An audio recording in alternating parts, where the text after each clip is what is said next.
প্রিয় সহনাগরিকবৃন্দ,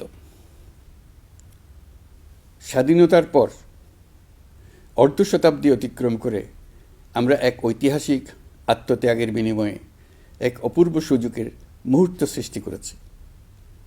এই সুযোগ যদি আমরা গ্রহণ করতে অনিচ্ছুক হই কিংবা অপারগ হই, তাহলে বাংলাদেশের ভবিষ্যতের কোনো প্রজন্ম আমাদের ক্ষমা করবে না। আজকের সংলাপের মূল লক্ষ্য হল সবার পক্ষ থেকে সর্বোচ্চ কণ্ঠে ঘোষণা দেওয়া যে আমরা এই সুযোগ কিছুতেই হাতছাড়া হতে দেব না। আমরা একতাবদ্ধভাবে এই সুযোগের প্রতিটি মুহূর্ত সর্বোত্তম কাজে লাগাব। সংস্কারের যে মহান দায়িত্ব ঐতিহাসিক কারণে আমাদের কাছে এসে গেছে, এই দায়িত্ব আমাদের প্রত্যেককে, প্রতি নাগরিককে, রাজনৈতিক দলকে, প্রতিটি সামাজিক, অর্থনৈতিক, ব্যবসায়িক এবং ধর্মীয় জনগোষ্ঠীর প্রত্যেককে দৃঢ়তার সঙ্গে সংস্কারের মহাযজ্ঞে আনন্দের সঙ্গে ঝাঁপিয়ে পড়তে হবে। আজকে আপনাদের সংলাপে ঘোষণা দিন কে কিভাবে এই মহাগৌরবের দায়িত্ব পালন করবেন। সংস্কার ও নির্বাচনের প্রস্তুতি একই সঙ্গে চলতে থাকবে। নির্বাচনের প্রস্তুতির কাজ মূলত নির্বাচন কমিশনের। নাগরিকদের নির্বাচনের তারিখ না পাওয়া পর্যন্ত এই প্রক্রিয়ায় সময় দিতে হয় না। কিন্তু সংস্কারের কাজে সকল নাগরিককে অংশগ্রহণ করতে হবে। যারা ভোটার তারা তো অংশগ্রহণ করবেনই, তার সঙ্গে যারা ভবিষ্যতে ভোটার হবেন তারাও সর্বাত্মকভাবে সংস্কারের কাজে নিজেদেরকে নিয়োজিত করুন। সংস্কারের কাজটা নাগরিকদের জন্য সহজ করতে আমরা 15টি সংস্কার কমিশন গঠন করে দিয়েছিলাম। তাদের প্রতিবেদন আমরা জানুয়ারি মাসে পেয়ে যাব। প্রত্যেক সংস্কার কমিশনের দায়িত্ব হলো প্রধান বিকল্পগুলি চিহ্নিত করে তার মধ্যে থেকে একটি বিকল্পকে জাতির জন্য সুপারিশ করা।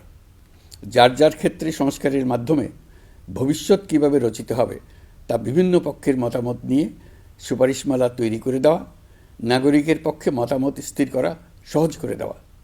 তবে কমিশনের প্রতিবেদনের সুপারিশ করলেই আপনাকে তা মেনে নিতে হবে এমন কোনো কথা নেই। এই জন্য সর্বশেষ পর্যায়ে জাতীয় ঐকমত্য গঠন কমিশন গঠন করা হয়েছে। যেমন একটা উদাহরণ দিই, কোন বয়সে একজন নাগরিক ভোটার হতে পারবেন তার জন্য নানা দেশে নানা বয়স নির্ধারণ করা আছে। নির্বাচন সংস্কার কমিশন নিশ্চয়ই এরকম একটা বয়স সুপারিশ করবে। সেই বয়স আমার পছন্দ হতেও পারে, নাও হতে পারে। ধরুন আমি তরুণদের তাড়াতাড়ি ভোটার করার পক্ষে। যে যত তরুণ, পরিবর্তনের প্রতি তার আগ্রহ তত বেশি। এই হলো আমার যুক্তি। তারুণ্য তাকে শক্তি যোগায়। তথ্য প্রযুক্তির সঙ্গে তার গভীর সখ্যতা তাকে এই শক্তি যোগায়। তরুণরা সংখ্যায়ও বেশি। দেশের ভবিষ্যৎ নিয়ে তার আগ্রহী। নিজের ভবিষ্যৎ নিয়ে তার মতামত দেওয়ার জন্য আমি মনে করি ভোটার হওয়ার বয়স 17 বছর নির্ধারিত হওয়া উচিত। নির্বাচন সংস্কার কমিশন কী সুপারিশ করবেন তা আমার জানা নেই, কিন্তু দেশের বেশিরভাগ মানুষ যদি কমিশনের সুপারিশ করা বয়স পছন্দ করে, ঐকমত্যে পৌঁছার জন্য আমি তা মেনে নেব। সবকটা কমিশন মিলে আমাদের সামনে বহু সুপারিশ তুলে ধরবে। আমরা এখন এমন পর্যায়ে পৌঁছেছি যে যাই মতামত হোক না কেন, আমরা দ্রুত একটা ঐকমত্য প্রতিষ্ঠিত করে সংস্কারের কাজগুলো করে ফেলতে চাই।